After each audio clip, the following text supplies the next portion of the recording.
Hey everyone, welcome back. This is the follow-up to my developer workshop review breakdown and discussion. The previous video covered the Great Arsenal divide on gun and melee changes for the upcoming Sisters of Parvos mainline. If you missed that, you can check it out on the card at the top right. I split the dev shop discussion in two parts because honestly it was just getting too long and I wanted to give people an option. You want to see my thoughts on the weapon rebalancing? That's in part 1. You want to see my thoughts on the Parazon changes and additions to the Helminth system? Well, you've come to the right place. This is part 2 in the series and the final video for it, so let's dive right in.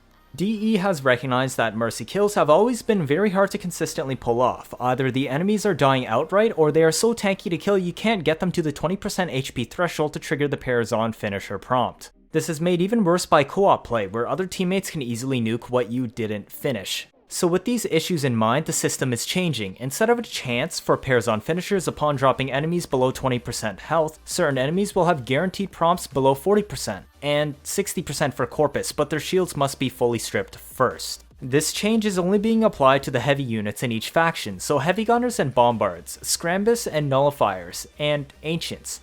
DE hasn't mentioned how this will affect corrupted units, but I'm guessing we will see corrupted heavy gunners and corrupted bombards have this effect as well. This highlights heavy units as desirable enemies for Parazon finishers, because not only is the prompt guaranteed at the threshold, but these are also highly visible enemies from the bulkiness and their higher statures. Being tankier also means they are less likely to immediately die to your firepower. Therefore, you now have a clearly identifiable source of on-demand blood for ammo or blood for energy if you, say, have the mods equipped on your Parazon.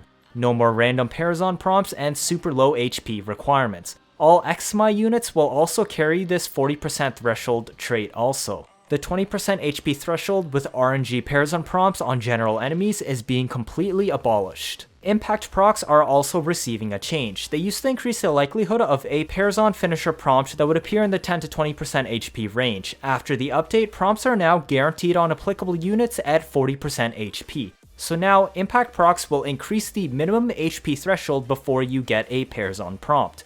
Each proc will scale the threshold linearly 4% higher. This means one impact proc will enable a finisher prompt once the enemy is below 44%, 2 impact procs 48%, all the way up to the capped 10 impact procs, which will give you a Parazon prompt so long as the enemy HP is below 80%. This means any weapons that can apply a lot of impact will become very viable. Impact Nuke in particular is going to be very nice for this, as you will be able to prime them easily for your other weapons to get them under 80% quickly, while also piling on 10 impact procs. The only units you will be able to Parazon are now heavy units. Heavy units are also the highest HP units in their factions. Parazon finishers are also guaranteed kills. So what might happen if you mark for death a heavy unit this way? Parazon damage is true damage and bypasses all resistances. Marked for death spreads the same damage type inflicted in an AoE. At 200% strength, this means it will spread 150% of the damage inflicted to the target. You can also scale the radial explosion with range.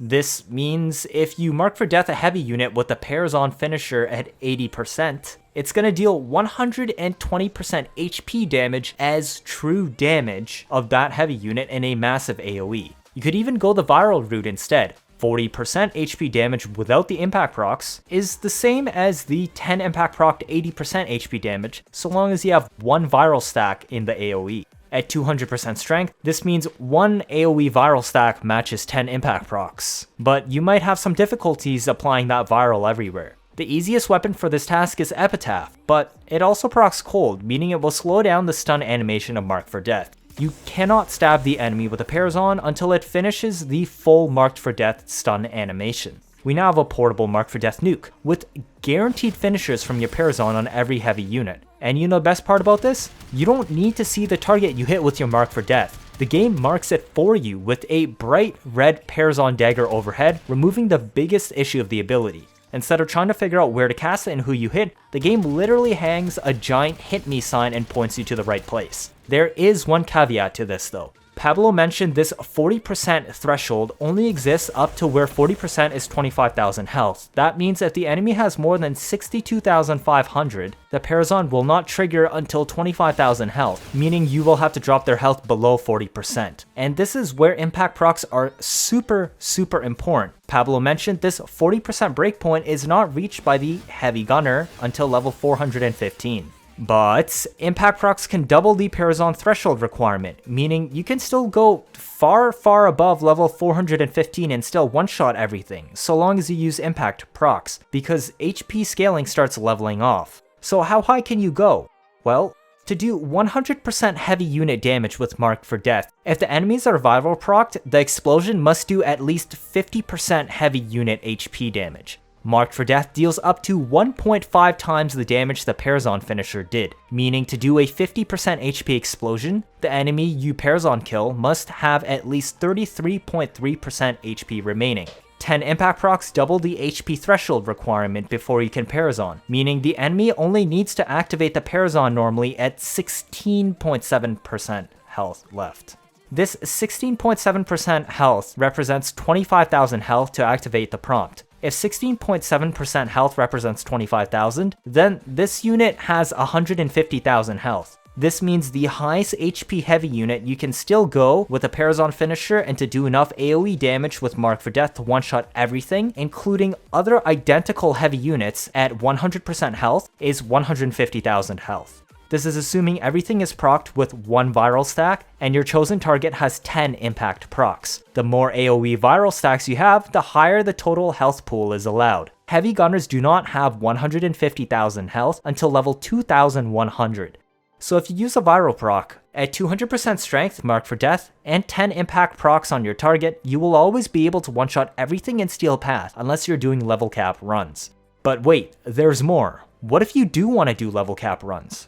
Well, if you somehow manage to spread 10 viral stacks in an AoE area, cough cough Panzerwaldbefehle, without resorting to Epitaph, and 10 impact proc your target, you will be able to one-shot everything and other identical heavies, so long as your target has a max HP below 318,750. Heavy gunners don't have this much health until level 9,700. If you bring a Waldbefehle, you have a really good chance at one-shotting everything, even all the way up to level 9,999. Honestly, I think this change alone is going to make Parazon finishers huge, and bring Mark for Death back into the meta once again, since you don't have specific weapon requirements or frame setups and abilities needed to do it. You get free energy and free ammo and a massive one-shot nuke all in one. I highly doubt this is what DE intended, but you're 100% going to see Parazon Mark for Death setups featuring in pubs once the update drops. Stylistically though, I would have preferred actually fancier animations to the Parazons and some cooler interactions. Maybe you could jump slam an enemy for a finisher to apply some stun AoE CC around the enemy you Parazoned.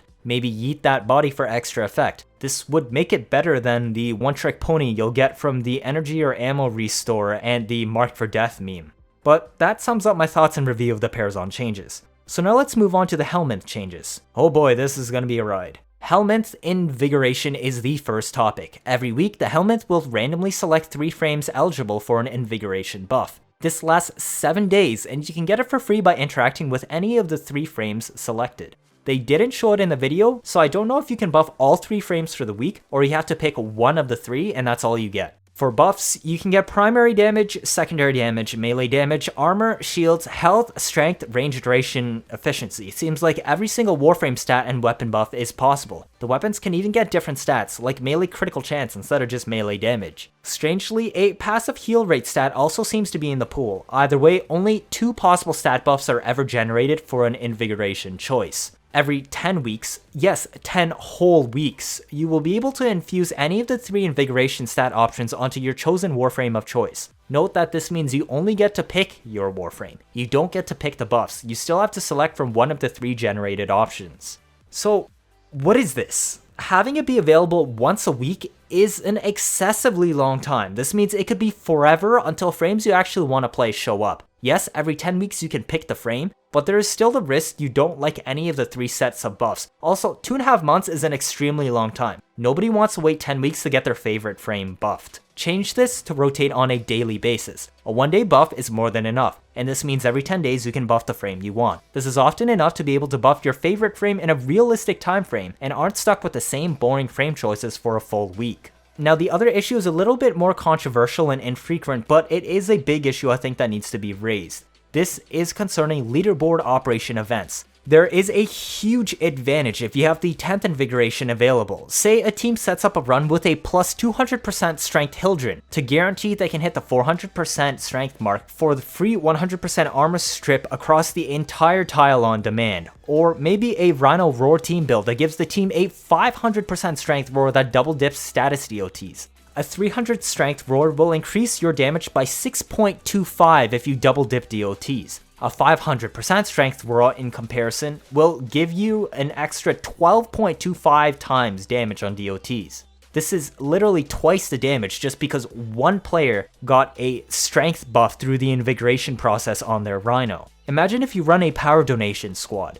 A 600 strength roar will increase your team's damage by 16 times on DOTs. And actually, if you run a Nidus Spectre, Nidus scales off the total strength. So you're going to be getting a 1.28 multiplier on 600 strength as the baseline now. That is a ridiculous increase and pushes that Rhino to nearly 800% strength. The entire team is literally doing twice the damage a normal team could, purely because their Rhino had a 10th Invigoration slot ready. This is already bad enough, but having it be on a 10-week rotation schedule makes it nearly impossible for anyone else to compete if they don't also have it available. Otherwise, people will just stop using and saving the 10th Invigoration for a leaderboard event, which I highly doubt is what DE intended for the systems to start with. At least if you change it to a daily rotation, everybody will get a chance to have that 200% extra Rhino once every 10 days for the event. The idea is good, but the execution is poor. Just change it to a daily rotation and all the issues are solved. Finally, we come to the new Helminth Metamorphosis ranks.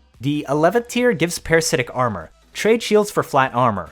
Why would you ever in your right mind do this? Shields allow shield gate, and vulnerability is always better than flat armor. If you don't want to use shield gate, percent base damage reduction is always light years better than flat armor. This is a trap ability and not worth it. You have many ways to reduce incoming damage. Shield gate, crowd control, percent base damage reduction, and armor, which can be percentage based or flat armor. Adaptation gives you a 90% damage reduction. This is equivalent to 2,700 armor. Yes, 2,700. I highly doubt you have more than 1,000 shields, and the conversion ratio is only 100%. I don't know if this scales with strength, but it better because DE didn't show it, and it isn't even worth considering unless you can say get 3,000 armor from this ability. Arcane Guardian and Arcane Tanker already exist, and they use less competitive Arcane slots instead of an extremely valuable ability and Helminth option. The 12th tier is Hideous Resistance. This makes you immune to all status. Isn't this just a shittier spellbind? This is useless. 13th tier is Voracious Metastasis. Burn energy to heal yourself and grant matching energy to each ally. Honestly, I think this is a busted ability for team compositions. It even mentions teams in the description, so I think this is what it was meant for. But if you put this on Garuda, she becomes an EV Trinity with her 3 and this, while retaining the rest of her kit. I also wonder how this interacts with Hildren. Also, if you have 2 people running this, you can just trade cast like Equinox is trading Maim, and your entire team will be maxed out on energy very quickly without needing an EV Trinity. This also makes Arcane Energize irrelevant and opens a slot there. In exchange though, you are giving up a Helminth slot on your team. You can now play double nuke ESO actually, and just help each other regenerate energy that way. For solo compositions, this is trash, but I did say the description mentions team, so it's clearly directed at team play. I also wonder if it can regenerate Necromech energy, because if it can, that would be awesome. The 14th tier is Sickening Pulse. This reapplies more stacks of existing status effects. Now why would you ever do this? Expedite Suffering is unlocked way earlier from Helminth, and it does the same job faster. You burst all the status damage at once, and now you can reapply it. Why would you ever want to deal more status damage by lengthening the amount of time it takes for them to run out? If it's for a primer, I would much rather sacrifice mod slots on the weapon for status duration than give up an ability slot and Helminth option on the frame. The final 15th tier is Golden Instinct. This gives you a small Void Spark on cast that directs you to the closest Medallion, Itan Sculpture, or unscanned Curia or Fragments. I will really like this for Itan farming, but that's kinda niche, and it is also handy for Medallion farms too, so you don't have to check every single loot icon that didn't move after a Limbo Cataclysm. You can use both the Box Boom strat and this skill to save a little bit more time. Sadly, this ability is locked behind the 15th tier, meaning you actually have to pass the 11th, 12th, and 14th tier, which all have trash abilities. And there's our roundup of the Parazon changes in Helminth Editions discussion. If this is your first time watching, feel free to leave a like or, better yet, subscribe. Let me know your thoughts down in the comments, as I really want to hear what you think about these changes. 79.5% of you are not subscribed. I'm trying my best to get you new information out always as soon as possible, like I've done with covering the Tempest Starry and this dev workshop. Stick around if you want to see interesting memes and builds on a nearly daily basis. I'm also preparing to get you the info first once the Sisters of Parvos mainline drops. Don't want to miss out on that day 1 Ureli content, do you? That'll be it for this video. Thank you all for watching, and see you all next time.